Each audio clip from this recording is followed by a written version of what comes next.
Welcome to the Performing Arts Series brought to you by the Kennedy Center and the Prince William Network. I'm Allan Harris, and today I'll be taking you on a musical journey as we go back in time and explore America's West during the 19th century and the lives and struggles of black cowboys. Before we begin, I'd like to remind you that this program is interactive, and you'll have an opportunity to ask questions later in the broadcast by using the 800 number or email appearing on your screen. We hope to hear from you. Now let's start our journey across that river.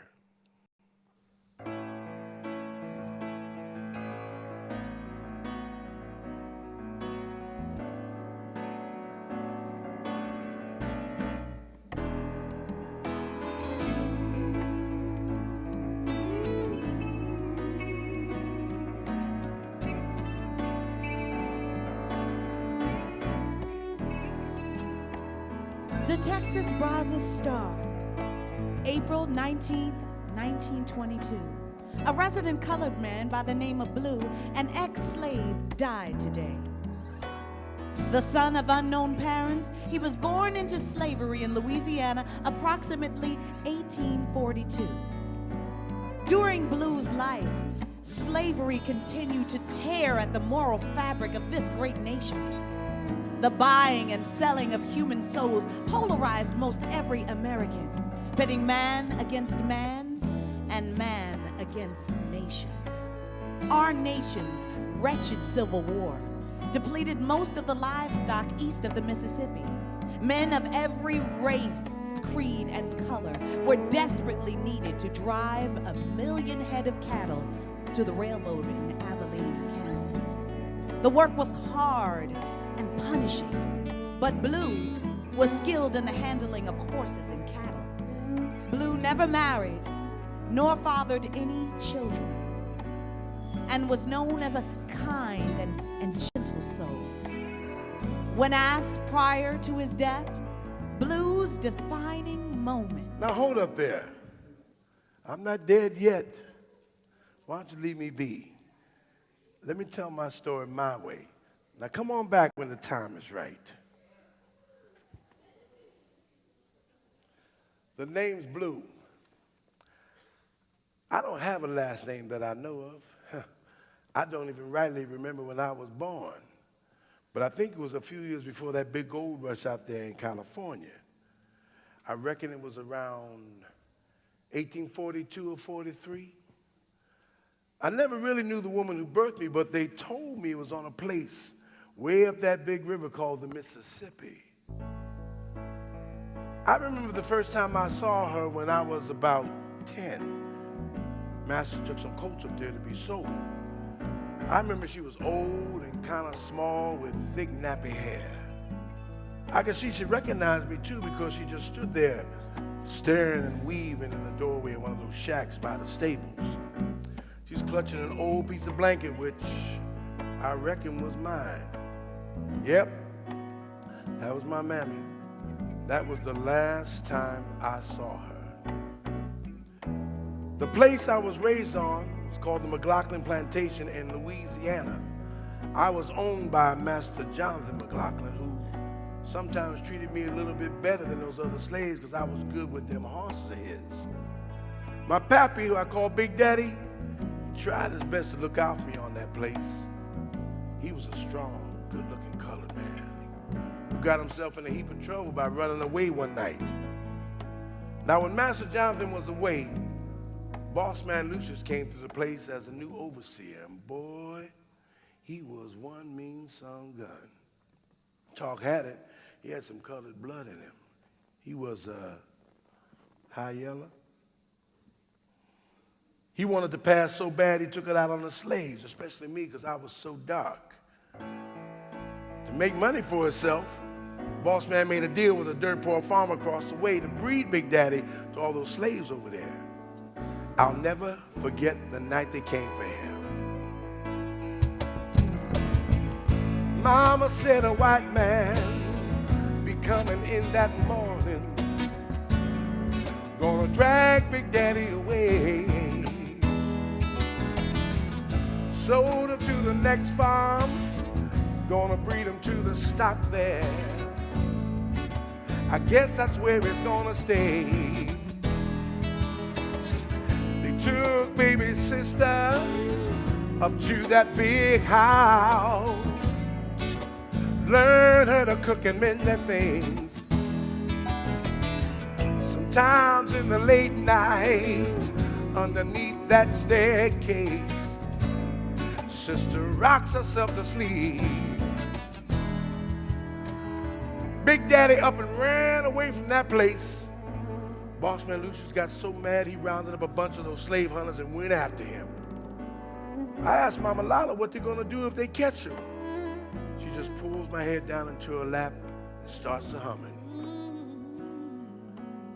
You see, Mama Lala took care of everyone on that place, colored and white. I finds out later that she was really my mammy's sister. Truth is, she was the only mammy I ever really knew. The dogs caught a runaway down on that South Fork. Mama said it's gonna be okay, but we heard that man screaming till the early dawn. No. Lord, it kept us all away. They caught Big Daddy up by the old cypress grove, tied him to a tree and did some really bad things to him. I was so filled with hatred and anger that Mama Lala had some of those other slaves hold me down. I fought as hard as I could to get free, but she just yelled at them. Don't let that boy up until he hears what I've got to tell him. So as they held my head down on the dirt floor of that shack, Mama Lala knelt beside me and she whispered in my ear. What she told me was something I will never, ever forget. Now, boy, it's gonna break my heart. But for your own good, you got to know what the boss man and up there doing to your poor daddy. She said that when they catch a runaway, they'd have a sort of picnic where white folks from all around would just come and see them drag them through the street. The lucky ones just got strung up and left for dead. But sometimes, to make an example to all those other slaves, after they tied them to a tree, they beat on them all day long till the life would slowly seep out of him. No one who ever saw would ever forget what would happen to any colored who got too big for herself. And just to make it stick, that lynch mob would light him on fire while he was still alive. Pretty soon, they ain't even have to hold me down no more. I just looked up at Mama Lala and said, what should I do? Now, child, you gotta get out of here. Now, you can't go by foot. You're gonna have to steal one of Master's horses. Now, I fixed you some victuals, but I want you to wait. Blue, I want you to wait till the moon is full up in that sky and run for your life. Run away from this here plantation, and don't you never, ever look back. I knew Mama Lala was right. That didn't mean I wasn't powerful scared. Scared of leaving and just as scared of staying. Say there's an old man, he'll take you across that river. Nobody knows his name. Sometimes around a full moon, better make it to that river and hide along the bay till he whispers your name.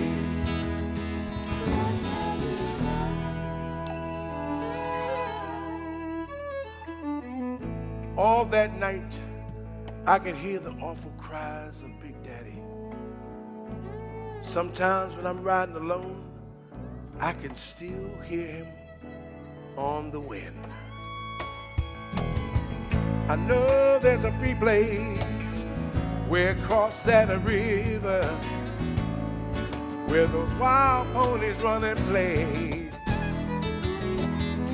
When Someday I'm gonna get there, if it takes me a lifetime of being a slave.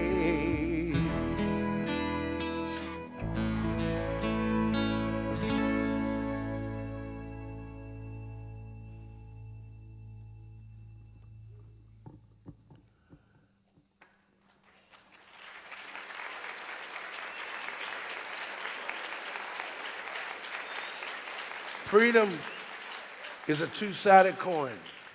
It's hard to know what to do with it when you ain't never had it. As I rode toward that river, I thought about my short life on that plantation. I was taken from my mama, orphaned by my daddy. As sad and angry as I was, I knew I had to run away. If I stayed, sooner or later, I was sure to be killed by that boss man, Lucius. If I wanted to live, I had to cross that river.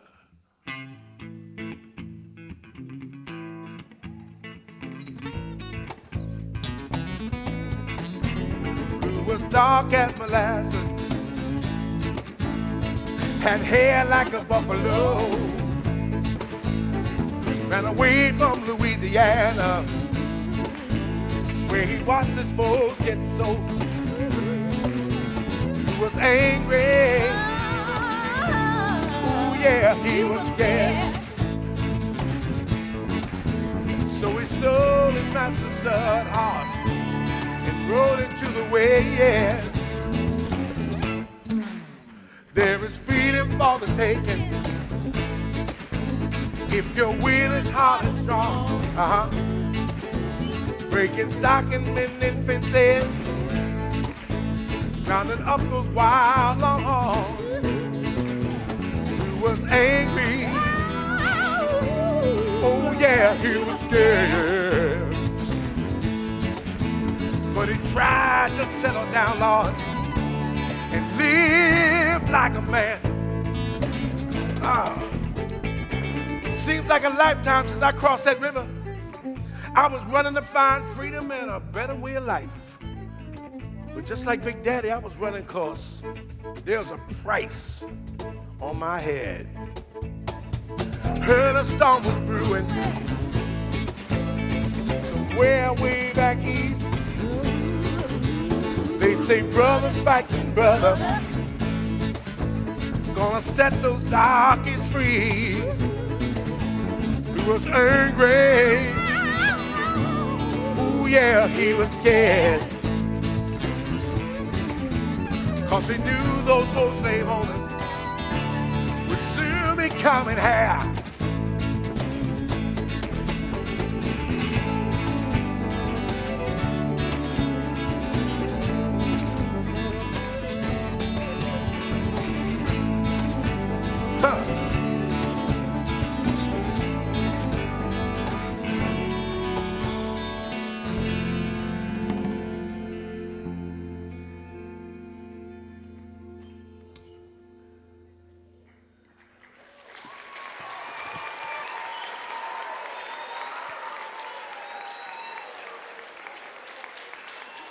After the war, a lot of slaves just like me got their freedom. But there were some angry folks who didn't take to the idea of having a bunch of free coloreds running around the country, especially ones you had to pay. Out here on the frontier, I got the same pay as everyone else. Cow don't care who's roping it and what color you are, and a horse don't care who's sitting on his back, just as long as you can ride. So I made my way to a mighty big spread out here in Texas called the Circle T. The Circle T was owned by Mr. Shaughnessy Colin O'Reilly, but folks around here just called him Old Sam Eye because he lost an eye in a Comanche raid. As tough as a man as Old Sam Eye was, he had a heart as big as this here Texas. You'll see, I'm proof of that. So here I am in late spring, and Old Sam Eye's getting pretty desperate to move those cattle of his up that Chisholm Trail to market. You see, these cattle were Old Sam Eye's last chance to save his family's ranch. He needed cowboys for that drive, and that's right, that's where I came in. That's right, I did.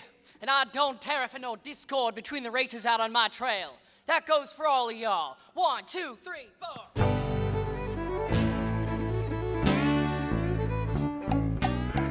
up, sign up, rope a horse and climb up. You're working for the Circle T. Let's start outfit from here to Abilene. Put your gear in the wagon when you finish grinding. Go grab a plate of beans. Pay when it's over, try to stay sober and clean. Hey cowboy, What? Are you ready for a job that's really tough?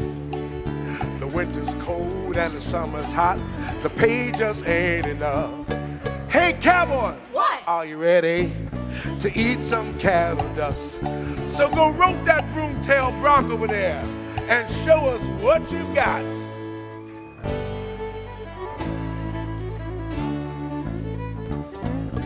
Hurry up, sign up, rope a horse and climb up. You're working for the Circle T.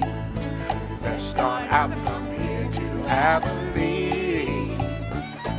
Put your gear in the wagon when you finish grinding. Go grab a plate of beans. Stay when it's over, try to stay sober and clean. Hey cowboy, What? Are you ready to ride to Abilene? The country that's infested. We're With the the- devil's own offspring. Hey cowboy, What? Are you ready to learn the cowboy way? We'll ride with those vaqueros and they'll teach us everything.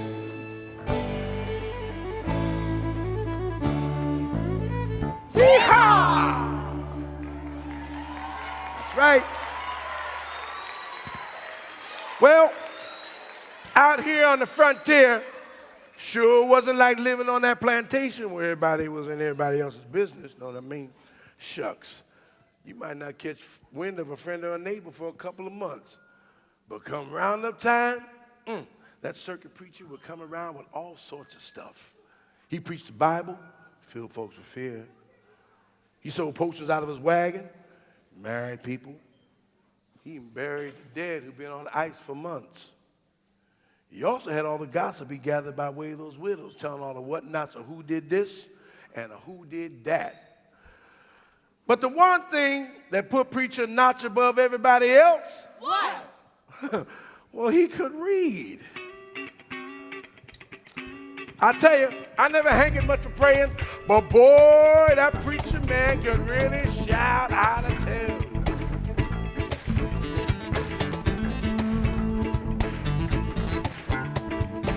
About 9 on a Sunday morning, folks at the town with the buckboard floor. Going to the meeting with your best clothes on. Nigga, all those gotta praise God's glory. That there preacher mops his brow with sweat, talks that fire and brimstone when the Lord will resurrect. That there preacher, John Brown, you'll never be. On the homestead, that their preachers, they'll be yelling and dancing, it's gonna get hot. Miss There starts shaking and then she drops some chicken and salad, baked pie and tea. Well, the chili get candy and they play some game. Preacher blessed daughters come brand in time. Prays with the widow when he makes his rounds. Marries those couples in early June. He buries your kid, baptizes your brood. That there preacher mops his brow with sweat, talks that fire and brimstone when the Lord will resurrect. That there preacher, John Brown, you'll never be. Simple folks on the homestead.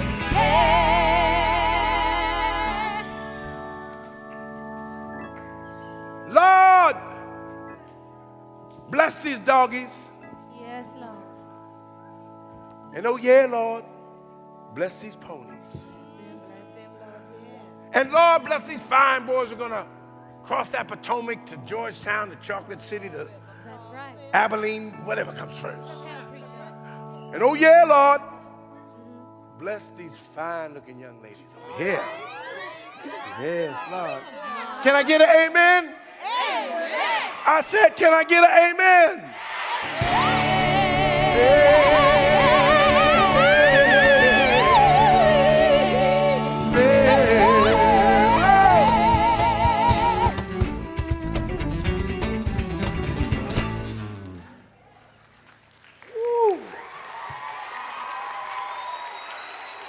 Well, being on a roundup was anything but fun. It was hard work from dawn till dusk. I tell you, most white boys didn't want to do that work because it was dangerous. Only folks with nothing to lose, like itinerants, saddle tramps, and runaways like me, would sign on with an X, because I never did learn to read or write. It took 90 days of hard riding to move the herd from the Circle T across that Red River to Abilene, Kansas, the nearest place to get your cattle loaded on the eastern bound train. It was a difficult drive, not just because of the hard work, but also because of the cattle rustlers, bushwhackers, and them Indians we run into along that Chisholm Trail. The railroad that ran to Abilene, Kansas carried supplies, merchants, homesteaders, carpetbaggers, and a pretty young girl from Philadelphia named Annie Hutchinson. Now, Annie was a 27-year-old prim and proper, light-skinned color gal. But her life took a tragic turn when her parents died of cholera. Annie didn't inherit much. Much? I didn't inherit nothing. So even with her good breeding and education, Annie found herself penniless and alone. She is forced to look elsewhere for the means to support herself. So one fateful day, Annie answered a newspaper ad that she prayed would change her life, hopefully for the better. Strong, able man seeking a God-fearing woman who's looking for a good life and adventure in this here new frontier. Please respond if interested.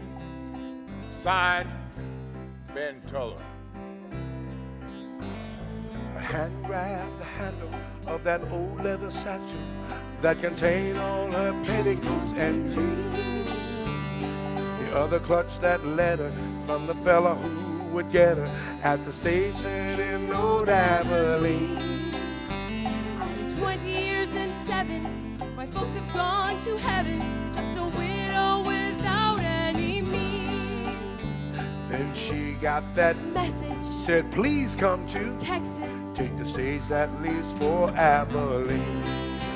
She's a mail order woman, and she's purchased sight unseen. Well, she's not much to holler. She's fit as a dollar. When she comes, it will be COD. She's a mail order woman, and her beauty sometimes unseen. With her suitcase and letter she got from that fella, please come to Old Abilene. There'll be church on Sundays. We'll start work on Mondays. Saturday nights, if you please. On the porch swing together, we'll discuss that weather, and he'll ride to town for a drink. Just a small one. There'll be lots of hassles, no frills or tassels. A strong, able man he will be. Together we'll endeavor to always stay together, no matter how hard times might be. She's a mail order woman, and she's purchased sight unseen. Well, she's not much to holler. She's fit as a dollar. When she comes, it will be COD. She's a mail order woman, and her beauty sometimes unseen. With her suitcase and letter she got from that fella, please come to Old Abilene. I'm coming! Please come to Old Abilene.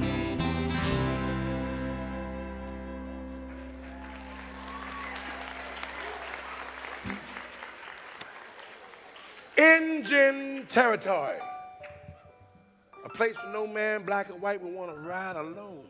Bandits, rustlers, and disgruntled soldiers from the Confederacy roamed that countryside, preying upon those with anything to take.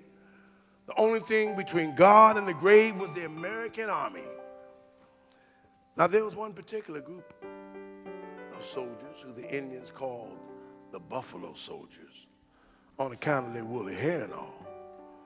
The 9th and 10th Cavalry, along with the 24th and 25th Infantry, were some of the best of the 150,000 colored troopers who fought that Civil War.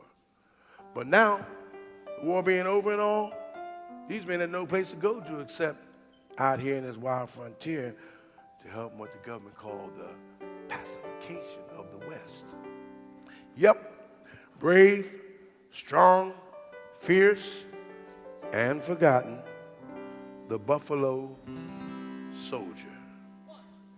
Buffalo soldiers, fighting men, rode for the army to clean up the land. Nobody messed with the 9th and the 10th, from the Kansas Plains to the Rio Grande. From the cotton fields of Georgia to the farmlands in the north, the only way to be a man was in that uniform. Some had never had their freedom, others fought for dignity. Dark soldiers on the frontier, part of history. Buffalo soldiers, fighting men, rode for the army to clean up the land. Nobody messed with the 9th and the 10th, from the Kansas Plains to Rio Grande. They were lean, tough, and ornery, didn't take no guff. Battle chiefs, Apaches, Moccasins were up. they battled brave Comanches, Killers and Cheyennes too. They called them Buffalo Soldiers, America's pride and blue. Buffalo soldiers, fighting men, rode for the army to clean up the land. Nobody messed with the 9th and the 10th, from the Kansas Plains to the Rio Grande.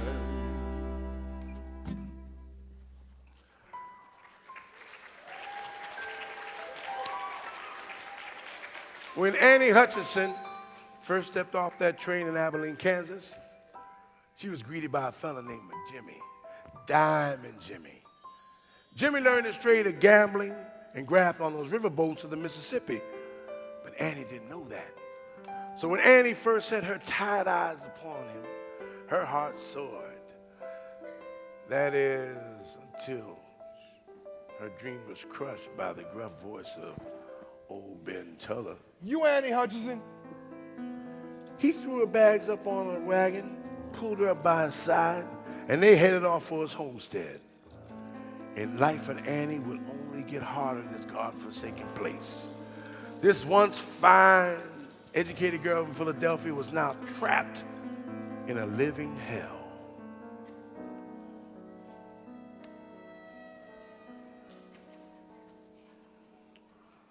As for me,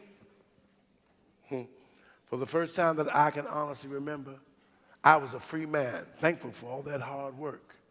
And even though it was lonely on the trail, it gave me time to think about where I came from, where I was going, and what was my place in a world run by white folk. I also thought about my mama Lila. Of all the women in my life, Mama Lila took care of me and all the children on that plantation. She taught us right from wrong, nursed us when we were sick, and lifted us up when we were down. And come Sundays, she'd fill us with such a sense of spirit and pride, the Lord would blush.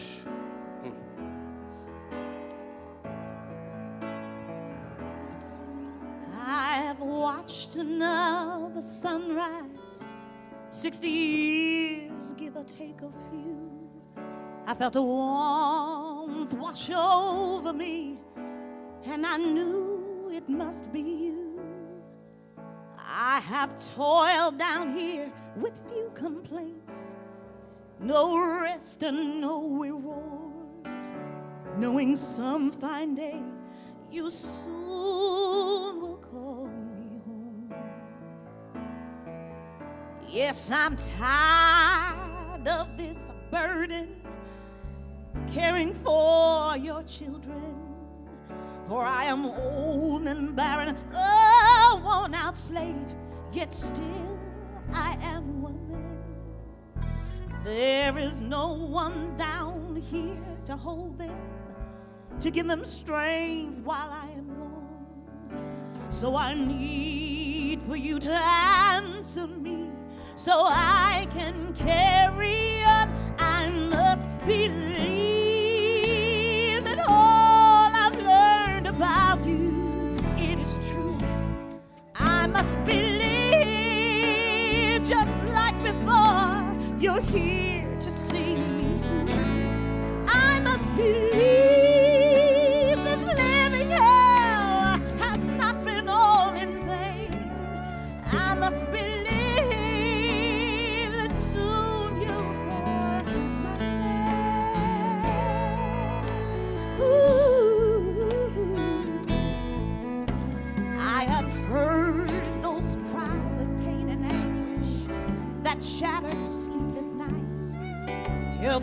children to my empty breast and rocked away their pride.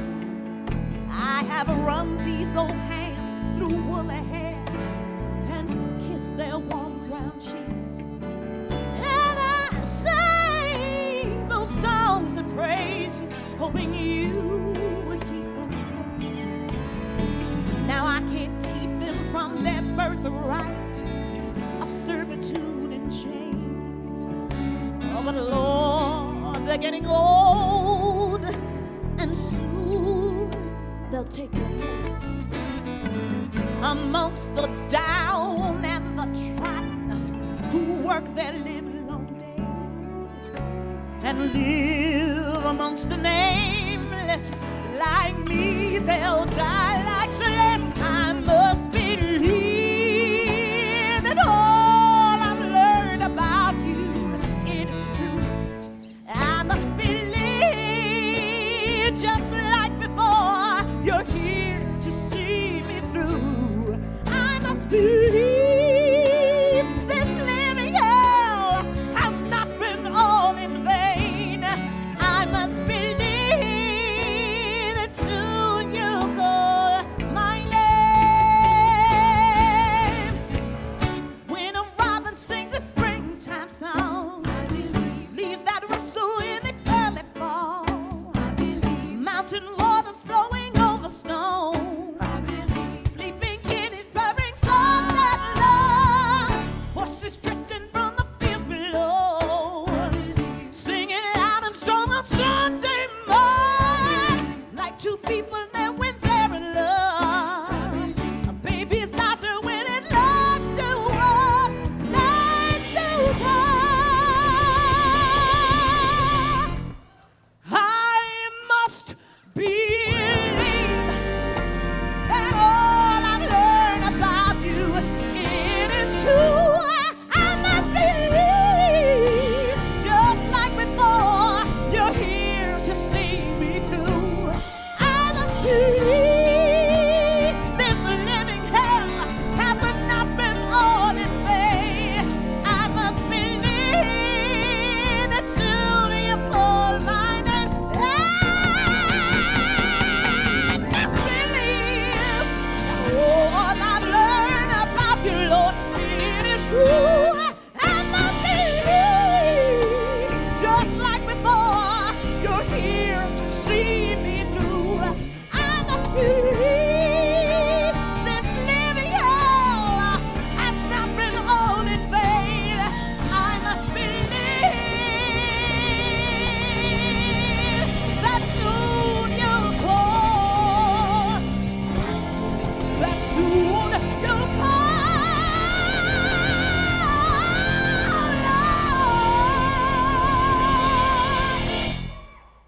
Lord, my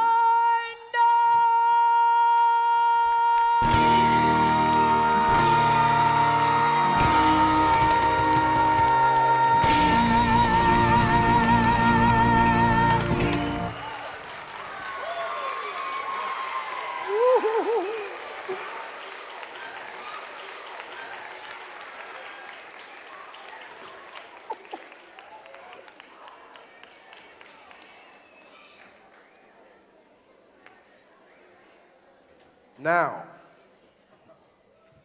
every trail has to end somewhere. Our trail ended in Abilene, Kansas. See, everyone moving cattle was headed to Abilene, a booming railroad town, where cattle were shipped and sold off to the east. Abilene was also where Annie Hutchinson first met that no-good gambler named Diamond Jimmy. Now, Jimmy did very well for himself. Got a grub state, built up a fine establishment, if you can call it that. He even named it Diamond Gems. While the rest of the boys were in Abilene washing off the dirt and grime and drinking at Diamond Gems, I had to wait outside of town and watch them horses. As fate would have it, one morning I spied a pretty young girl who just happened to be Annie Hutchinson. She used to ride along the hills near the herd of our ponies. I took one look at that beautiful gal and was instantly smitten.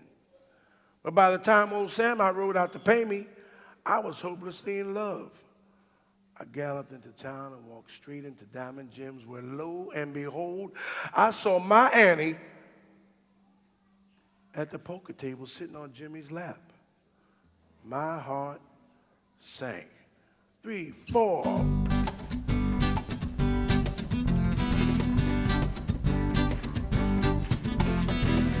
Diamond Jimmy always loved to play the cards. Caught a white boy cheat and shot him through the heart. There's a law on the books, says a well-bred trio oughtn't have done that. Diamond Jimmy hopped the stage to Abilene. Worked the bar was where the cowboys spent so free. He was fast with the cards, so he kept the 6-gun loaded on his lap.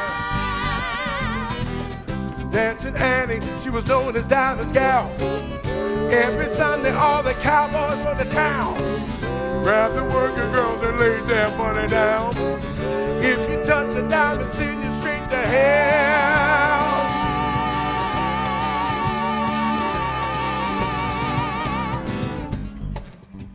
Even though my heart was nearby broke, I was still deeply in love with Annie. So in love that I was willing to risk my neck to steal her away from Diamond Jimmy. And seeing as how I just got paid, I figured Annie and I could just use that money to run away. But there was a problem.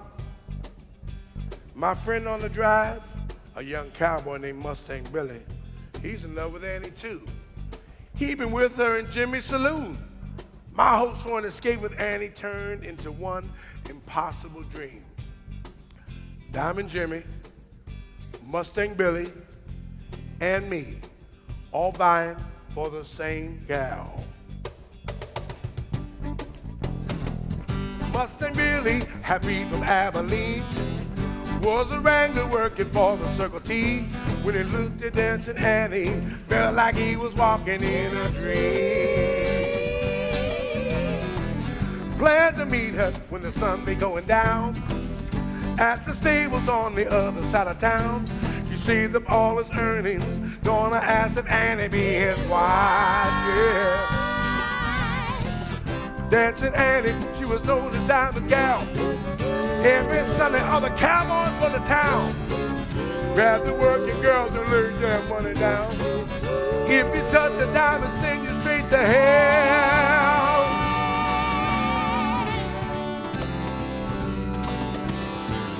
There were gunshots that broke that morning sound. At the stables there was Diamond on the ground. There was Bill and Annie, both of them had 6 guns in their hands, yeah. Bill and Annie, they galloped to the flats, left me standing there to face the township's rap. Oh Sam, I saw what happened, yeah, and Annie shot Diamond in self-defense. Yes, he did. Diamond Jimmy, Diamond Jimmy, Jimmy Diamond Jimmy. Diamond Jimmy, Diamond Jimmy, Jimmy Diamond Jimmy. Diamond Jimmy, Diamond Jimmy, Jimmy Diamond Jimmy. No, no, no, no, no. Diamond Jimmy, Diamond Jimmy, Jimmy Diamond Jimmy. What I say? Diamond Jimmy, Diamond Jimmy, Jimmy Diamond Jimmy. Diamond Jimmy, Diamond Jimmy, Jimmy Diamond Jimmy. Woo!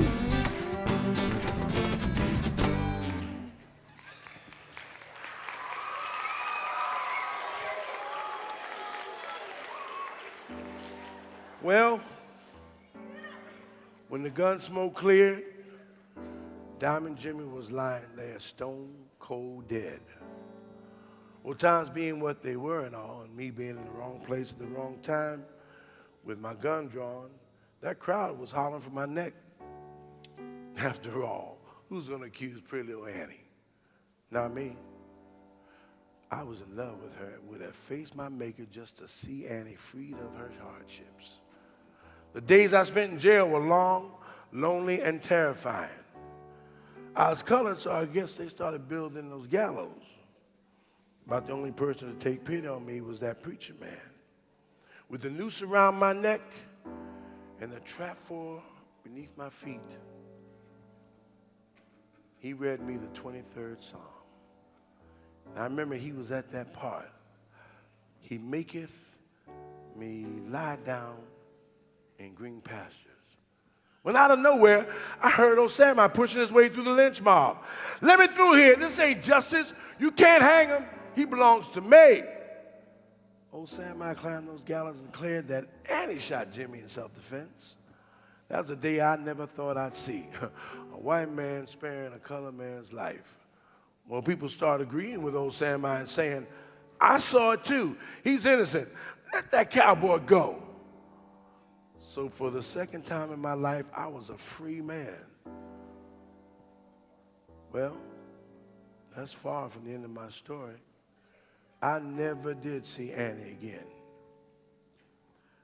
After I was acquitted of Diamond's killing, I took all my earnings and headed back down to Texas. I kept on cowboying for about 30 years. It's a hard life, but a good life. I have few regrets as I cross that river from this life into the next. But as I lay dying, I knew in my heart of hearts that I too was part of this great nation. I might have been born into slavery, but like millions of black men and women and children, I too was now a proud free American. And that's just the way Mama Lala would have wanted it. I have looked into those faces of all my fellow men. I have seen the spark of hope and joy as we settle this great land. Like me, they searched within their hearts and souls and found this single truth. We have built this land on dreams for me and you. From across those big blue waters, they've traveled hard and long. Some were seeking new beginnings. Some were torn from family's arms. All the tears that wet this soil were shed with sweat and blood. Now together we must nurture this place, America. I do believe America, it shines its light so true. I do believe together there is nothing we can do. I do believe the bells of freedom ring from shore to shore.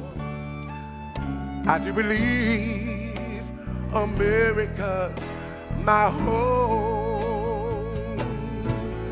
As I ride across this frontier, I think of all those folks I've seen, the cowpunchers and those miners, folks in factories in the east. The southern boys, they have struggled to lift their heads up high and rebuild the land that they once loved. Black and white now side by side. I do believe America, it shines its light so true. I do believe together there's nothing we can do. I do believe the bells of freedom ring from shore to shore. I do believe America.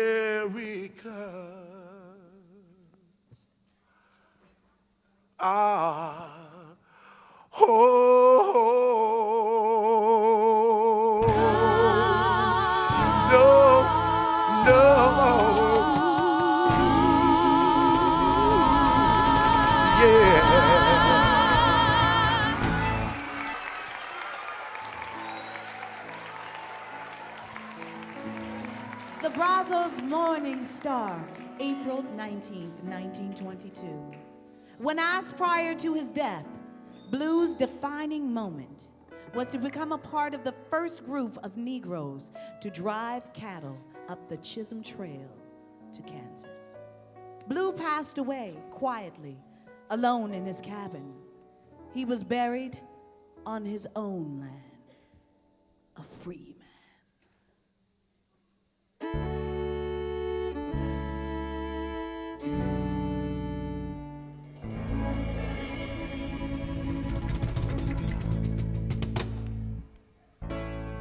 Ladies and gentlemen, the Cross That River Band. On drums and percussion, Mr. James Shipp. On guitar, Mr. Thomas Dunker. On bass, Mr. Paul Beaudry. On fiddle, Mr. Alan Gruber. On vocals, Miss Joe Laurie. Miss Ayana Del Valle. And Miss Stephanie Rice. Our musical director, Mr. David John Medor. And ladies and gentlemen, Mr. Allan Harris.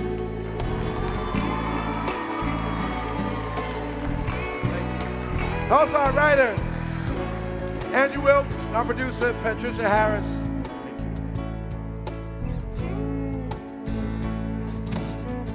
Say there's an old man could take you across that river.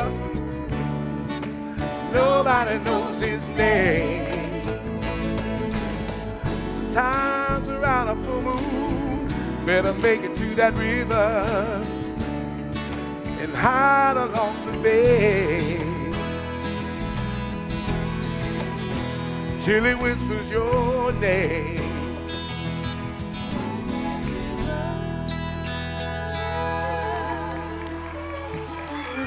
I know there's a free place where across that river where those wild ponies run and play. One day I'm gonna get there if it takes me a lifetime of being a slave.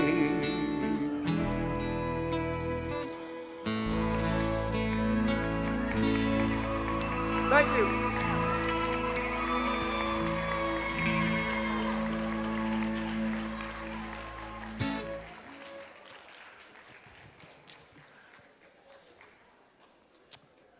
We would like to begin answering some of your questions. Please send in your questions by using the email address appearing on your screen or by calling our toll-free number. Our first question comes from our studio audience.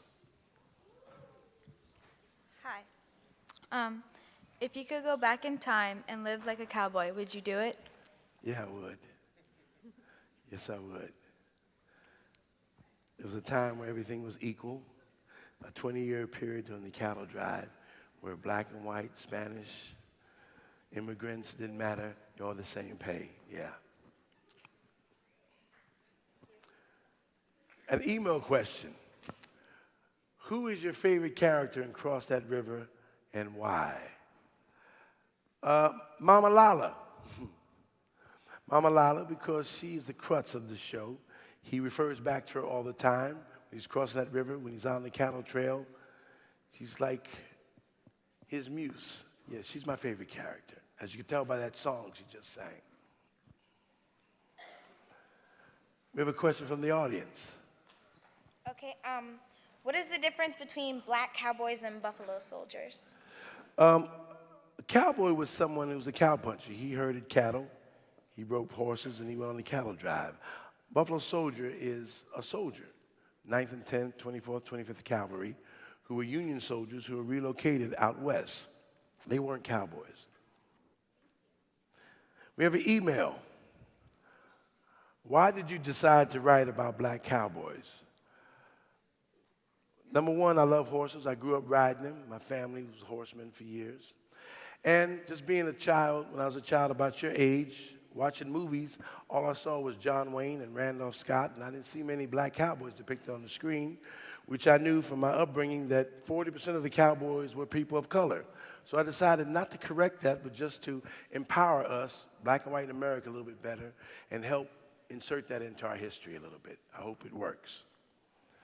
Question from the audience. How many African American slaves moved west in search for a better life? A large majority of them did.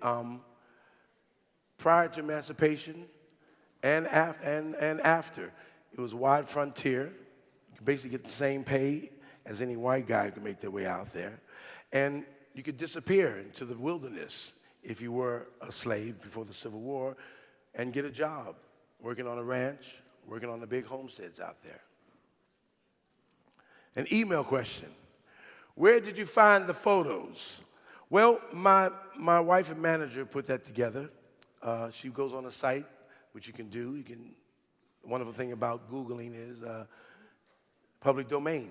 They're all public domain pictures, and it took her a few weeks to sift through all that stuff, and I hope you enjoyed them. We have a phone call from Dumas, Arkansas. Yes. Yes, Allan. How do I get copies of your work, man? I'm sorry, what? How do I get copies of your work? I mean, CDs. Do you have CDs or tapes that I could purchase? Yes, I do. As a matter of fact, this is a trilogy. I've written 30 songs. 20 so far recorded. One is Cross That River, and we're doing the next one called Cry the Thunderbird, which is finished now. And you can go on my site, allanharris.com, and find out where you can get the CDs, okay? And I wish you would. And iTunes. You can download me on iTunes. Thank you. Question from the audience? What was the worst hardship cowboys faced? The worst hardship that they faced, it was on the trail, take an example from Texas to Kansas, Abilene, was 90 days.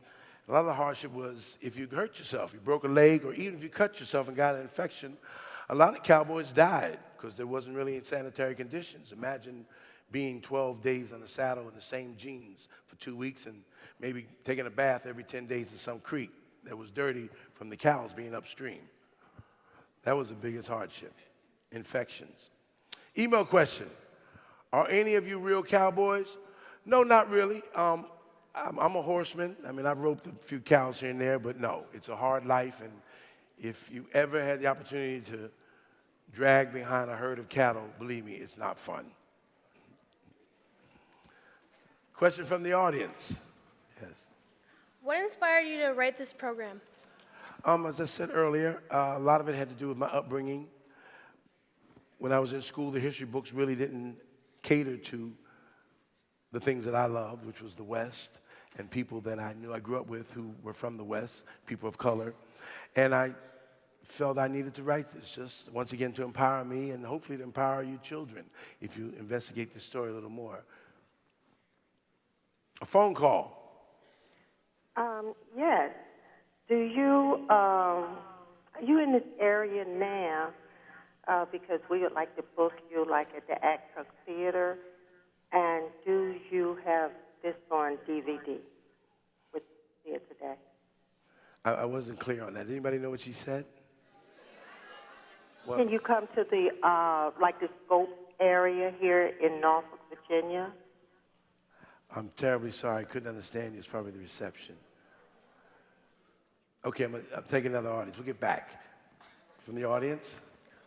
How did you find the historical information for the program? A lot of it had to do with, thank you for the internet, and I have some friends of mine, some ranchers from Texas, Colorado, New Mexico, Arizona, who's befriended me over the years, whose families employed people of color from the mid-19th century until now. And with their help and with research, I was able to just garnish a lot of this information and bring it to the forefront. A phone call.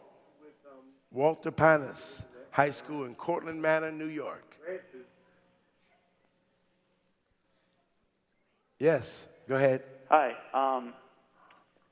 I understand that you also do jazz music. I just was wondering if you prefer jazz or country music. Oh, that's a good question. Yeah, I am a jazz artist. I have a few projects that I cater to. I prefer it all because I feel it's part of our American psyche. It's about morphing everything into one. Our immigrant music, Celtic music, to to Spanish influence, African rhythms. It doesn't matter. If you learn how to play your instrument or learn your craft or just listen to what we have to offer, our gift to the world in the past 2 centuries, the music that we offer them, I prefer it all. I really do. And I find something in each and every genre. We're going to close. As we close today's program, we'd like to thank our student audience for being with us. And to the students, thank you. That's right. And to all the students from across the country for tuning in. So long. Meet the artists after the show. You and your students can ask questions of the artists after each broadcast by emailing us at kcperfarts@aol.com. Don't forget to visit us online. There you'll find dozens of archived programs from previous seasons that feature artists such as members of the National Symphony Orchestra, Ballet Hispanico, the Billy Taylor Trio, lyricist Stephen Schwartz, cast members from Maine, and many more. Prepare for each program by downloading the study guide. Each guide includes background information about the artists, instructional activities, and additional resources to use in the classroom. The Kennedy Center Performing Arts Series, bringing the arts to your classroom.